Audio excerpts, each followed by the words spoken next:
That's why they thought that getting rid of secular Sunni Saddam and installing the Shiite supermajority of Iraq would end up weakening Iran, which is, of course, completely crazy. And Wormser also followed up with a book called Tyranny's Ally, America's Failure to Remove Saddam Hussein. Here's where it's clear the clean break is meant for us to do for Israel.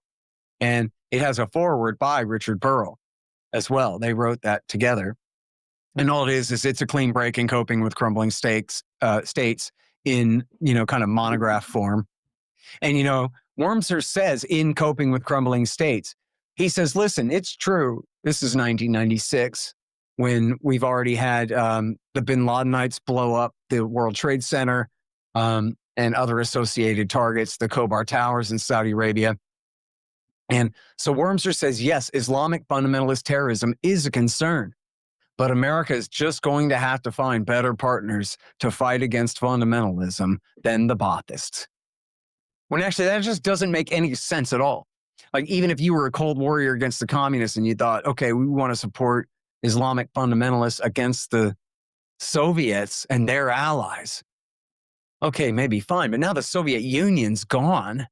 Now you support completely backwards Islamic religious fundamentalists against Baathists, who are essentially like secular socialist types, where at least Saddam Hussein's living in the 20th century, right? At least the Baath Party is essentially a materialist, quasi-Marxist, quasi-Mussoliniist, regime, but it's living in the real world. It's a third world country trying to be a second world one. And so, actually, they would probably make pretty good allies against the bin Ladenites, the Baathists. And who do you have to replace them on hand? In Syria, the Muslim Brotherhood. In Iraq, the Shiites, who they absolutely wrongly thought would be allies against fundamentalism, as he put it, but particularly against the bin Ladenites. Well, they were that, but they only helped make more of them. We'll tell that story in a little while. Certainly Wormser never thought that was a great thing to ally with Iran against even Al-Qaeda when it came down to it. And well, what the hell? I'll go ahead and mention, because my bullet points that I wrote to myself tell me too, that, and then in the war, what happened in the war? David Wormser worked for Dick Cheney, and he was part of the whole group of the neoconservatives who lied us into Iraq War II. And what happened? They brought the Shiite revolution all the way to Baghdad. The same one that Bush Sr. had backstabbed in 1991 was the same one that W. Bush then 12 years later took all the way to the capital and ensconced in power, namely the Islamic Supreme Council for Islamic Revolution in Iraq and the Dawa Party in alliance with Muqtada al-Sadr and his Mahdi army.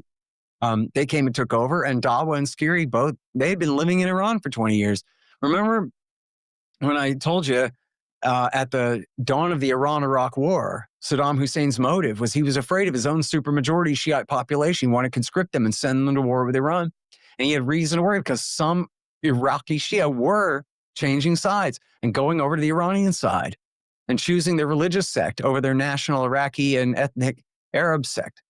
And so that was what Hussein was worried about. Well, guess what? That was the Badr Brigade.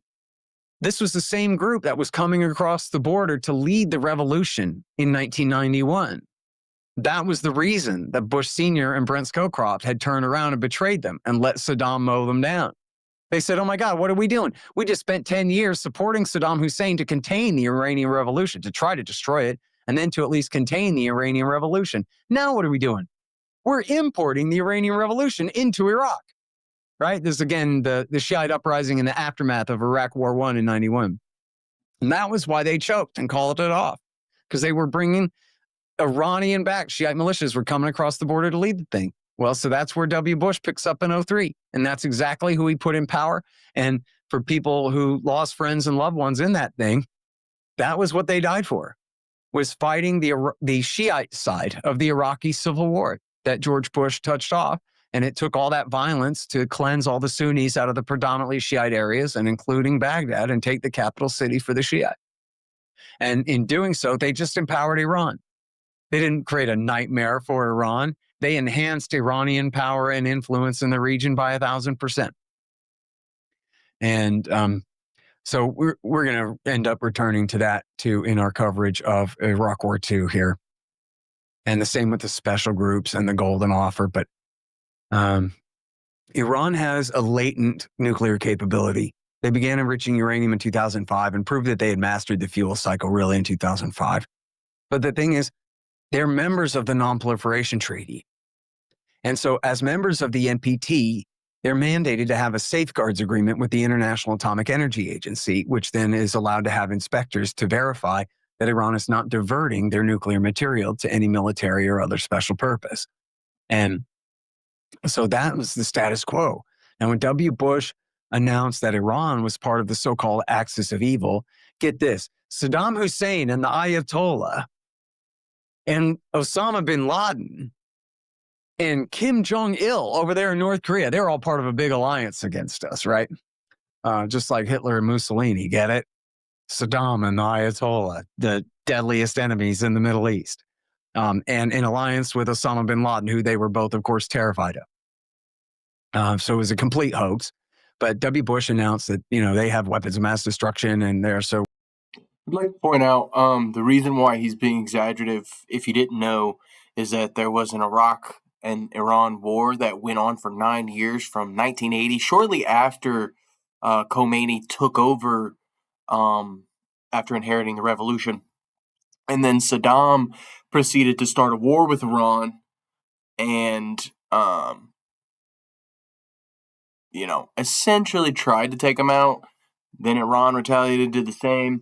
They ended up with a stalemate, but there was a lot of stuff that happened. If you ever take the time, look into the Iran-Iraq war from 1980 to 89. It was fucking brutal. And we were a huge part of it. And some of that history also relates to why we have beef with Iran, especially the Iranians not forgetting that we gave Saddam Hussein chemical weapons that he then used on the Iranian civilization, their civilian population, I should say, mostly during that Iran-Iraq war. So just a little caveat there. Right for regime change. And Iran's answer to that was to open up their books wide and say, hey, don't shoot. Our hands are up, man. We have our books wide open for you guys to inspect, and you can verify all of our uranium. They have a domestic uranium supply. They said, we're making this for our electricity program, and it's fine and it's legal. And so you don't have a pretext for war. And, the Bush people for a long time tried to pretend to believe that there was a secret parallel nuclear program, a secret nuclear weapons program in the country, which they never demonstrated because they were lying. It was a total hoax that such a thing ever existed. The only nuclear program they had was the one that was completely above board, maybe underground, but above board with cameras and sensors and regular IAEA inspections and all of the rest. So this amounts to a latent nuclear capability. This is essentially the same thing as Brazil and Japan, where everybody knows they could make nuclear weapons. Right now, they're not going to because they don't need to. They don't think. And so they're letting everything, remain at the status quo. It's the same thing with Iran. Iran's position, officially, the Ayatollahs issued a fatwa saying that weapons of mass destruction are haram. But of course, he could change that anytime. He's just a politician and a theocrat. So I'm not saying his word should be worth anything to you and me, but I'm saying it is clear that his word has been the law in the country, that they do not make chemical weapons or nuclear weapons, and they have not until the day he changes his mind. And as the CIA first officially confirmed in 2007 with their national intelligence estimate in 2007, but have reaffirmed multiple times since then. I want to clarify that Scott recorded this, I would say probably a year or two ago, before either the 12-day war or the current Iran war that we have, before Khamenei was killed. And so, yeah, the only time they've done any enrichment was up to 60%. And from what I've heard from other individuals that are more educated, especially an episode with Tucker that he did with a physicist, I want to say, someone who knows a lot about this, may not specifically be a physicist, but someone who's well-versed in nuclear fission. So the 60% would be equivalent to like a Hiroshima bomb. But even then, Iran doesn't have the current capability to deliver a nuclear weapon. So we have to keep in mind that this is the same fucking playbook as 2003, I think, was when we went into Iraq. And we were looking for the weapons of mass destruction. And now we're saying they can't have any nuclear. It's all the same fucking playbook. So just wanted to point that out. If you're watching this in 2026, it's going to seem weird. You're like, oh, that doesn't make any sense. That's why Scott said that. Including just now under Tulsi Gabbard in the threat assessment of February of 2025. And they have not made the political decision to begin to make nuclear weapons. And so essentially what's happened is the diplomatic language essentially is America saying, look, Iran, if you make nukes, or if you break out and try to start making nukes, we're going to bomb you. And Iran is saying, look, if you don't bomb us, we won't make nukes. And of course, the truth is, America's in a tough position because America could bomb. If they started to make nukes, we could attack their nuclear facilities. Hell, we could send in the 82nd Airborne if we had to sack their nuclear facilities and destroy them. But we couldn't really achieve a regime change in Tehran, not without just dropping H-bombs on the place. There's nothing that we can do to really control the outcome. Great Scott Horton, just want to point out, whatever, like I said, 2-3 years ago probably, saying we couldn't initiate regime change in Tehran without dropping H-bombs. And in the middle of 2026, as of recording this, it is June 13th. Yeah. And we're 3 months in and realizing that we could not take Tehran without a massive ground invasion or H-bombs. So shout out to Scott for being way ahead of the curve, which he has been for most of his life, especially with the foreign policy. But let's continue. There. So if we did attack their nuclear facilities and then leave, well, they're going to rebuild them. They already have the know-how, and they'll just build them under a deeper, in a deeper tunnel under a taller mountain next time and make it more difficult for the Americans to reach. And this time, go ahead and break out and make nuclear weapons and provide themselves with a sufficient nuclear deterrent, a real nuclear deterrent, instead of just a latent one. And so that ought to be good enough for everyone. Again, we could have been getting along with the Iranians ever since the 80s and especially the 90s. Here we are after all this time in this nuclear standoff with them when they truly are not even seeking nuclear weapons. And now, so what was happening with the Obama nuclear deal of 2015? Well, the Israelis were essentially, and therefore the American War Party, were just pretending like the NPT didn't exist, that they'd never heard of it. They'd never heard of the Safeguards Agreement. All they know is Iran has a nuclear program, and that's the exact same thing as having a nuclear weapons program. And we can't let them have a nuclear weapon, so we have to bomb them. We're going to bomb them. And if you're going to bomb, if you're not going to bomb, we're going to bomb them. And in 2007, the neoconservatives made it known. David Wormser himself went and made it known at AEI that they were considering working with the Israelis to provoke an attack against Iran, to launch an attack against Iran and to provoke an Iranian military response against American assets in the Gulf in order to do an end run around George W. Bush and force him into a war. Now, that sounds crazy, but Wormser was openly talking about it at AEI. It was originally reported by a Washington. Does it sound crazy, Scott? Because 20 years later, this is the crazy thing about it, is that it seems Donald Trump is fucking dumber than George Bush. I mean, how is that even possible? The dude has like a room temperature IQ, and Donald Trump is probably legitimately not that stupid, clearly with his successes and other endeavors he's had. But when it comes to foreign policy and an understanding of, global economics and global geopolitics, the dude has the intelligence of a fucking kindergartner. He knows zero, absolutely nothing. And so the fact that we're talking about in 2007, David Wormser was trying to get this, who was the author of The Clean Break, they've been trying this shit for years. It's been well documented and even said by previous presidents that, like, everybody knows it. I think it was John Kiriakou who said this too, that everybody knows that the Israelis are going to try to get you to go to war with Iran, but you don't give it to them. All right, keep going. Wonk named Stephen Clements, but then it was later confirmed in the New York Times and also the book Angler by the Washington Post reporter Barton Gellman And I believe there's one more source to confirm that. Yeah, they're talking about that. We heard that they're trying to do an end run around Bush and force him to go to war by coming up with something in 2007, because the Pentagon had told Bush, we don't want to do this. And Bush said, okay. It was too much. So then in the Obama years, Netanyahu is threatening to go to war. He's assassinating Iranian scientists left and right.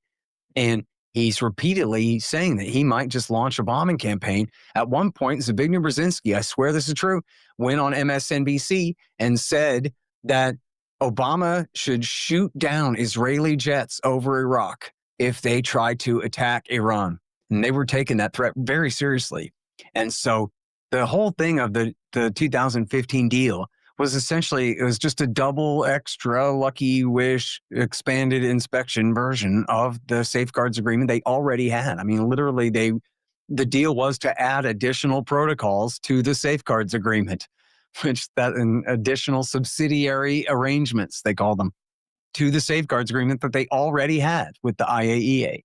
And so what it meant was essentially scaling back Iran's nuclear program. For example, they poured concrete into their Iraq heavy water reactor, and they restricted the numbers of centrifuges spinning at Natanz. They stopped producing enriched uranium at COM and returned it to just a research facility. And they expanded the inspections regime to non-nuclear facilities with all the built-in snapback sanctions and all of these things. It was a perfectly good deal. And I hate giving John Kerry credit for anything. But when they talk about this giant pallet of cash that America gave Iran, that was literally Iranian money that the Jimmy Carter administration had seized back in 1979, and that the international court system had already said America had to give them back. And so all John Kerry was doing was giving them back their own money. It was just a couple of $10 billion. It wasn't that much anyway. And lift some sanctions, which they never did do.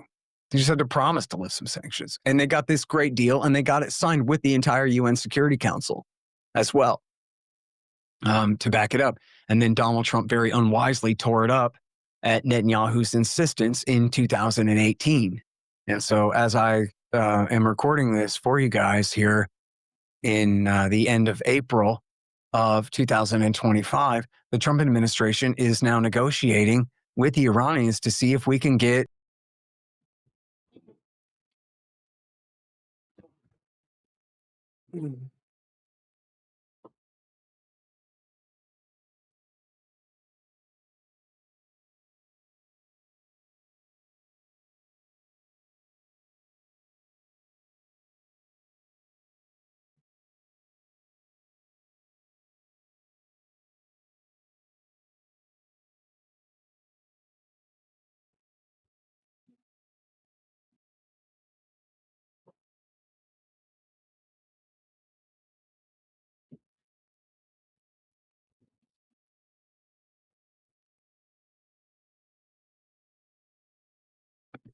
into some kind of deal that would essentially be more or less the same damn Obama deal he tore up. And he's in kind of a weird bind there because Iran is inside the JCPOA still with the rest of the Security Council powers, just not the United States.